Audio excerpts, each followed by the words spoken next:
Hey and welcome back to my channel. Today I'm doing my August wrap up. I read 9 books this month, so let's just get into it. So I'm going in the order in which I read these books. So the very first book that I read, I started it in July, but I finished it in August, and that is A Court of Rings and Ruin by Sarah J Maas. This was a reread. I am trying to reread all of Sarah J Maas's books before Crescent City 3 comes out.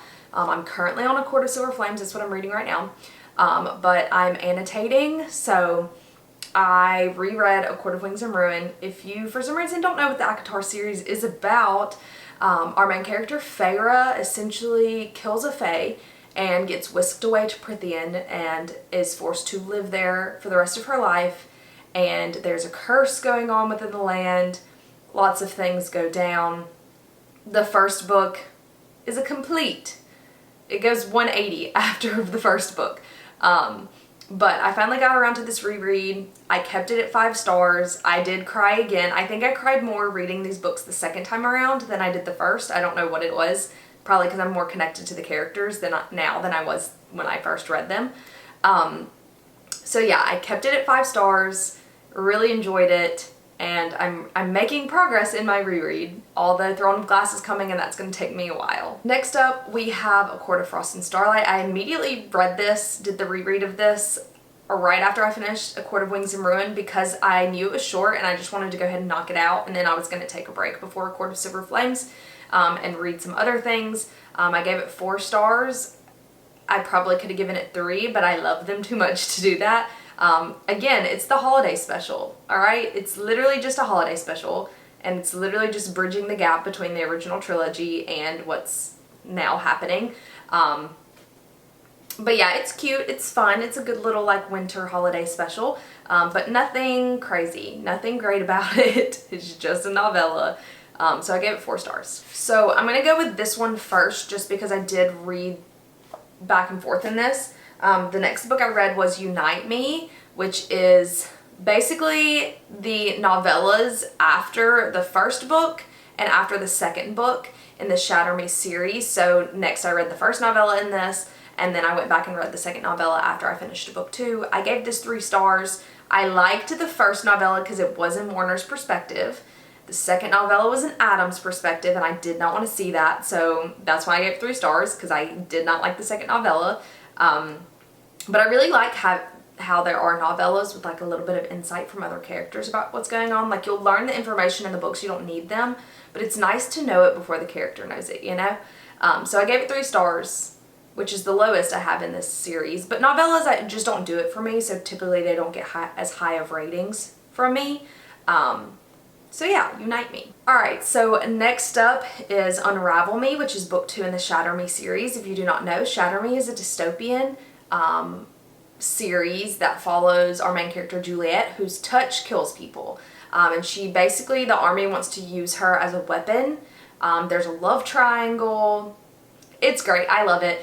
So this is book 2. I read the first book a couple months ago and then like took a break.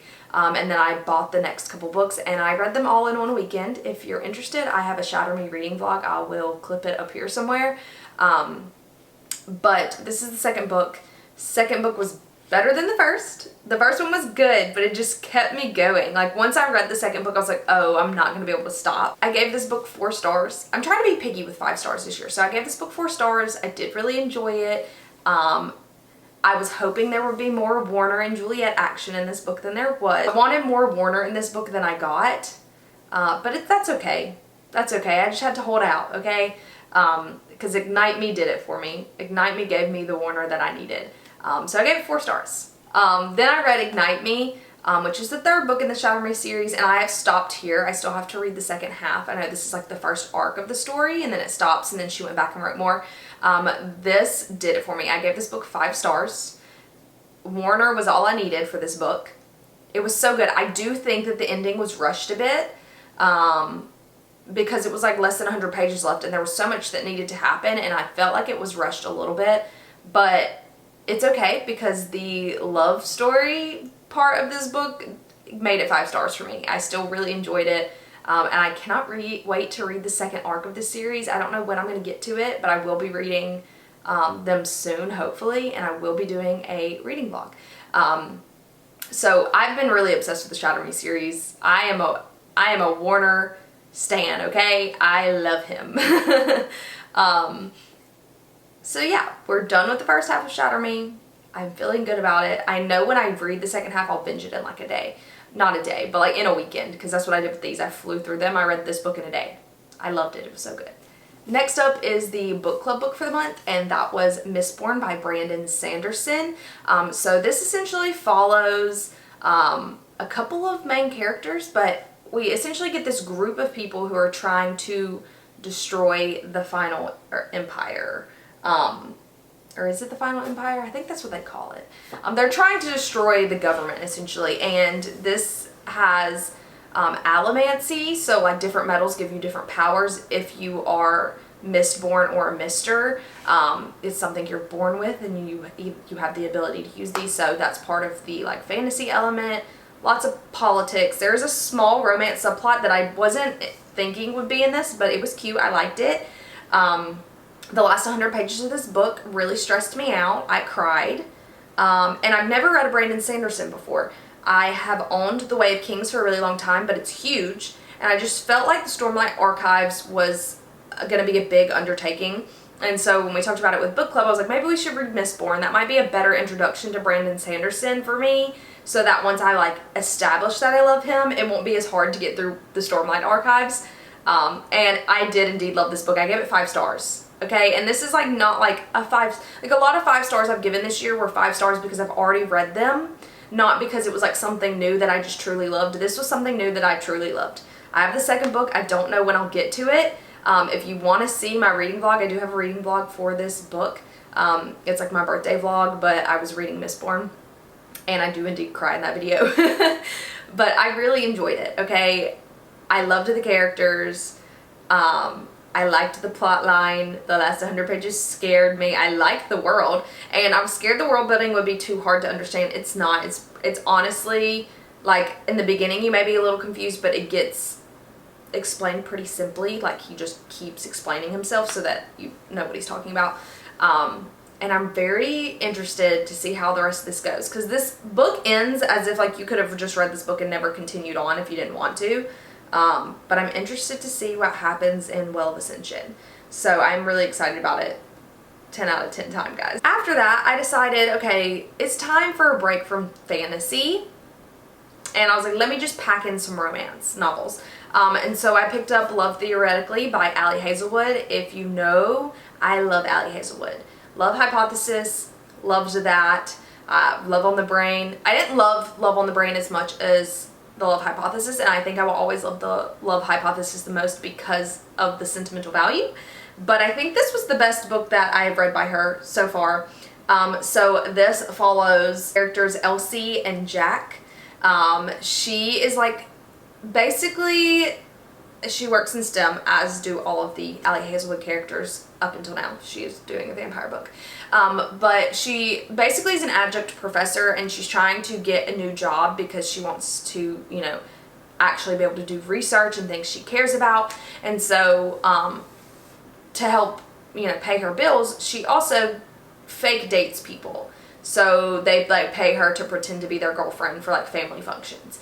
And one of the people that she is fake dating, she shows up to her interview, and his brother is on the team that's deciding who gets this job.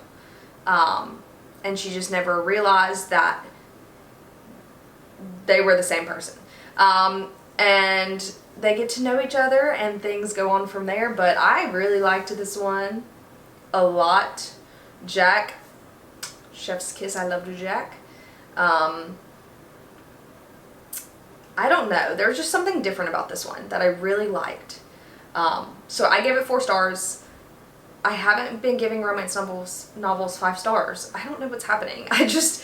Everything feels like nothing is giving me the 5-star vibes. You know what I mean? Like, it's a very specific feeling for me to give a book 5 stars. So I went with 4 stars. I still really loved it. It just wasn't 5 stars. Next up, I finally finished the Dreamland Billionaire series, ending it off with the final offer. If you've don't already know, so essentially this is a series that follows three brothers who, their grandfather is the creator of Dreamland, which is essentially Disneyland, and each of them, when their grandfather dies, in order to get their shares of the company and like take their roles, they have to complete tasks that their grandfather left for them. So like the first book, he had to like work in a creative outlet. The second book, the brother had to marry and have a kid.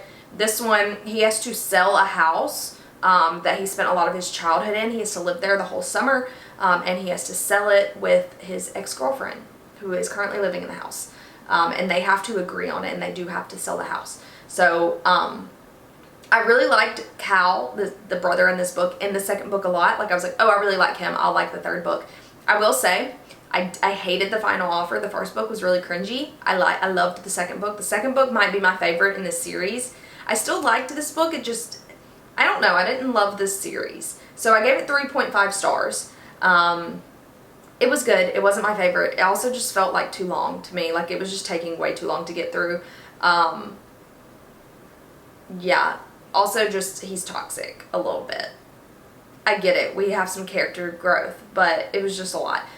So sorry to anyone who loves this series. I just didn't love it that much. So I gave it 3.5 stars. And then the last book that I read in August was Something Wilder by Christina Lauren. I've been waiting for this for a while because it was in hardback, and then when it did come out in paperback, I had kind of had other things I wanted to read instead. But essentially, you know, I love Christina Lauren, so I'm down to read anything. We follow our main character, Lily Wilder and Leo, and it opens up basically her and Leo. She owns, like her family owns a ranch in Wyoming, I think. And he's like a little city boy, New York City boy, and he's there and he's going to stay with her and they're in love. But then something happens and he leaves her and she never hears from him again. Fast forward 10 years later, he shows up on a trip with friends. He did not know what the trip was going to be. He was just told, show up with your bags, and he's standing there in front of her. She doesn't have the ranch anymore, and she's leading these like fake adventure quests where she takes groups of guys out and tells them that they're looking for Butch Cassidy's treasure, but really they're just playing cowboy for the weekend. But her dad was really big into treasure hunting and has like a notebook with this treasure, so it gets into like a whole treasure hunt kind of thing while also rekindling a romance and understanding what happened and why they ended 10 years ago. I actually really liked this. Again, I gave it 4 stars. I actually think that the treasure hunting aspect of it I liked more than the romance, just because that kind of thing fascinates me. Okay, I love it. So that plot line to me was all I needed. I don't know that I really cared about the romance that much, or really like cared about them as a couple that much. Like I was like, yeah, y'all should get back together, but at the same time, I just wanted her to find the treasure. And I wanted her to have her unresolved issues resolved that were aside from Leo. But I'll read anything Christina Lauren writes, honestly, so I did enjoy it. It was fun. I read it in like 2 days. It was a very quick read. I couldn't stop. Once I got to like halfway, I couldn't stop because it was cute and it was fun, exciting. I loved it. So those are the 9 books that I read in August. I have started A Court of Silver Flames, but I have not read in the past 2 days, so I'm going to try and read a little bit today because I really want to get done with that so that I can read Divine Rivals. I'm so excited. I really have high expectations and I'm really worried that I'm going to be let down. So I'm probably going to finish A Court of Silver Flames, read Divine Rivals, knock out some of my fall TBR, and then I just got my copy of my paperbacks for Throne of Glass in because I wanted to annotate in the paperbacks. And so then we're going to start on our Throne of Glass reread, and I'm stressed for that because I know it's going to hurt my feelings, you know. But that is all. Thank you so much for watching, and I'll see you in the next one. Bye.